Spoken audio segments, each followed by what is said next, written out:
হরে কৃষ্ণ, রাধা রাধা।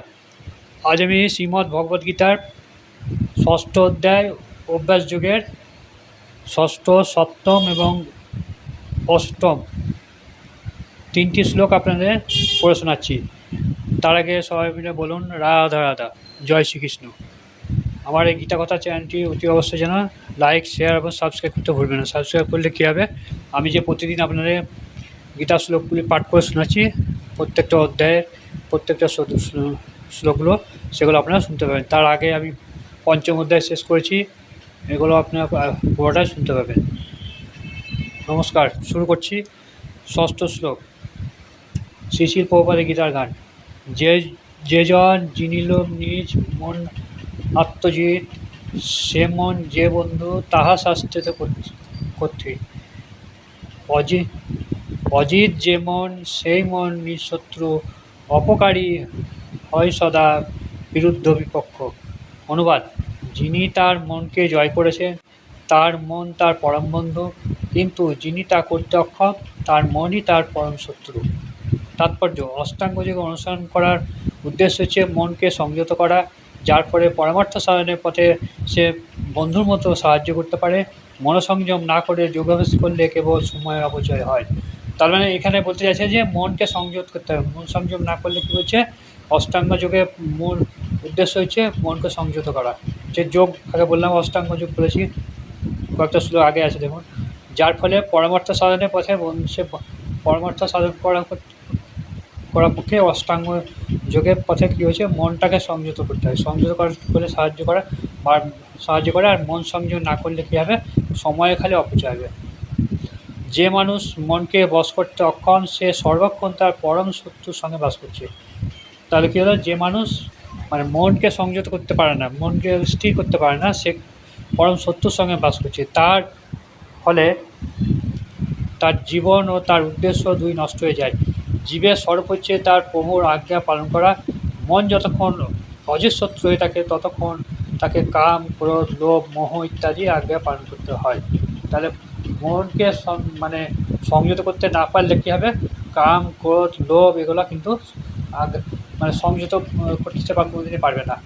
সেটা বলছি, তার আজ্ঞা পালন করতে, তার নির্দেশ করে পালন করতে হচ্ছে, তার মনের উপর নির্ভর। কিন্তু মন যখন সংযত হয় তখন পরমাত্মারূপে প্রত্যেকের হৃদয়ে অবস্থিত যে ভগবান, তার আদেশ পালনে জীব স্বতঃপ্রবৃত্ত হয়। অর্থাৎ মন যদি সংযত হয় তাহলে কী বলছে, পরমাত্মারূপে প্রত্যেকের হৃদয়ে যে ভগবানের আদেশ সে পালন করলে তখন সে পালন করতে সংযত হয়েছে। হৃদয়ে পরমাত্মার সঙ্গে সংযুক্ত হয়ে তার আজ্ঞা পালন করাটা হচ্ছে যোগাভ্যাসের যথার্থ তাৎপর্য। হৃদয়ের পরমার্থের সঙ্গে বসে সংযুক্ত হয়ে আজ্ঞা পালন করাটা হচ্ছে যোগ অভ্যাসের যথার্থ তাৎপর্য। কেউ যখন সরাসরিভাবে কৃষ্ণ ভাবামৃত গ্রহণ করে তখন সে আপনা থেকে ভগবানের আজ্ঞার প্রতি সম্পূর্ণভাবে শরণাগত হয়। কেউ যখন বলছে কি সরাসরি কৃষ্ণ ভাবামৃত কৃষ্ণ ভাবামৃত গ্রহণ করে, তখন সে কী বলছে, ভগবানের আজ্ঞার প্রতি সম্পূর্ণ সে ভগবানের যা বলবে সেটাতে শুনতে বাধ্য হয়, মানে মনটা সংযত হলে, সেটা বলতে চাইছি।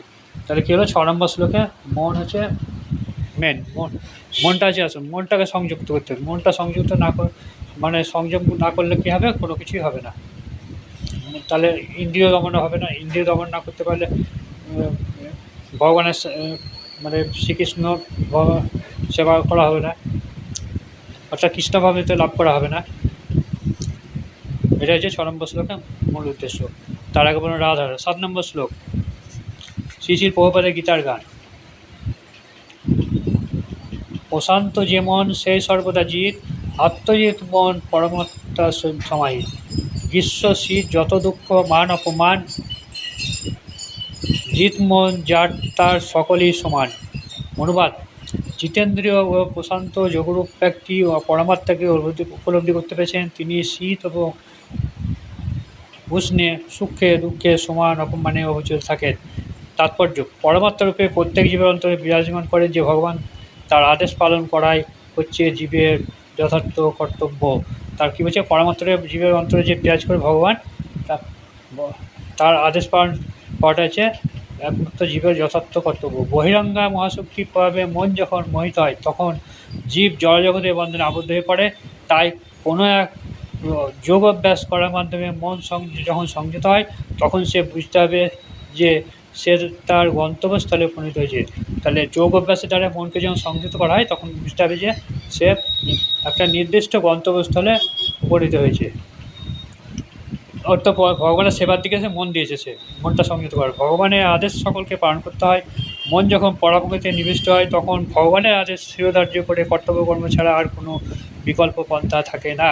তাহলে কী বলছে, মন যখন পরাভূমিতে নিবিষ্ট হয় তখন ভগবানের মানে মনকে যখন সংযত সে যখন করবে তখন কী হবে, ভগবানের আদেশ সে পালন করা ছাড়া তার কোনো উপায় থাকে না।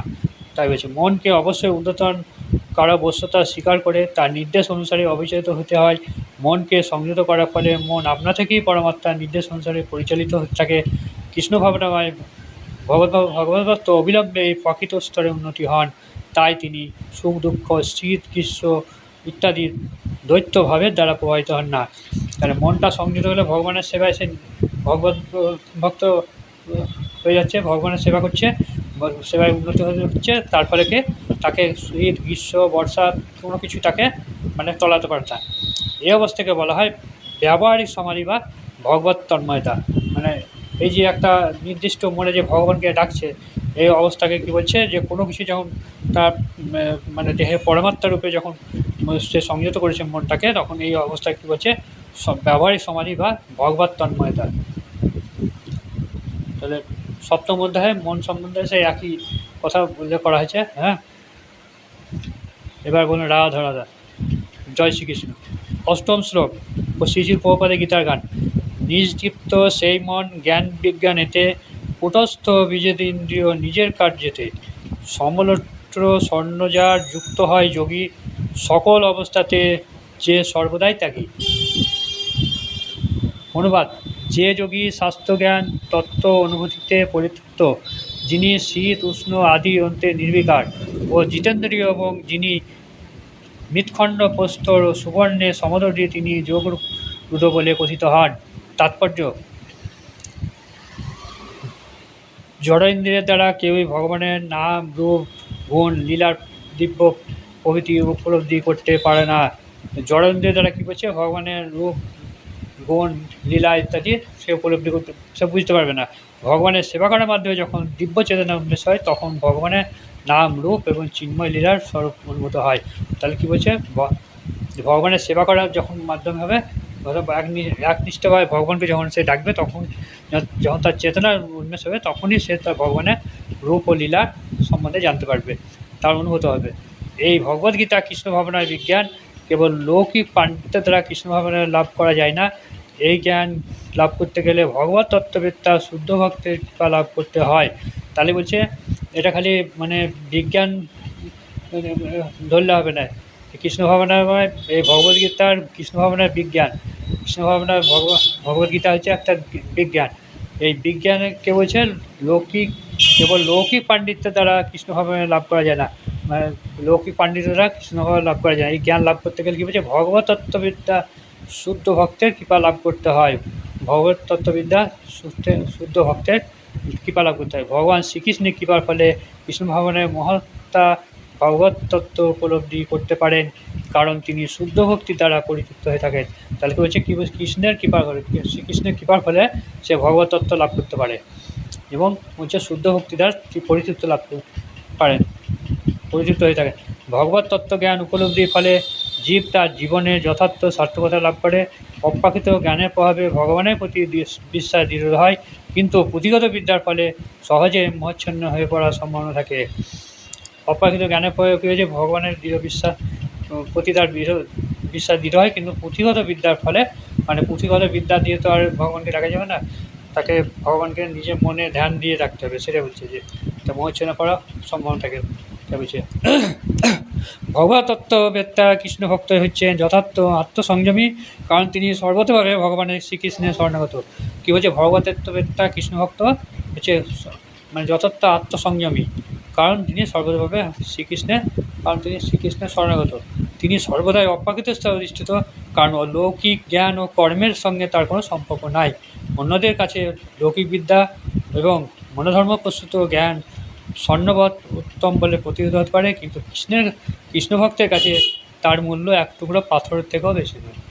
মানে লৌকিক বিদ্যা আর মনোধর্ম প্রস্তুত জ্ঞান কী বলছে, অনেকের কাছে সোনার সমান হতে পারে, কিন্তু কৃষ্ণ ভক্তের কাছে এক টুকরো পাথরের থেকেও বেশি নয়, তাই বলছে। অর্থাৎ সোনা তো দূরের কথা, পাথরও নয়, তাই বলছে। অর্থাৎ কৃষ্ণ ভাবনা লাভ করতে গেলে ভগবানকে ডাকতে হবে, এক মনে ভগবানের সেবা করতে হবে, এটা হচ্ছে মূল বক্তব্য। তবে সে ভগবানের সান্নিধ্য লাভ করতে পারবে। আমার এই গীতা পাঠগুলি আপনাদের কেমন লাগলো অতি অবশ্যই জানাবেন, আর আপনার মতামত দেবেন, সেই সঙ্গে লিখুন জয় শ্রীকৃষ্ণ, রাধে রাধে। আর আমার এই গীতা কথা চ্যানেলটি অতি অবশ্যই লাইক, শেয়ার এবং সাবস্ক্রাইব করতে ভুলবেন না। নমস্কার।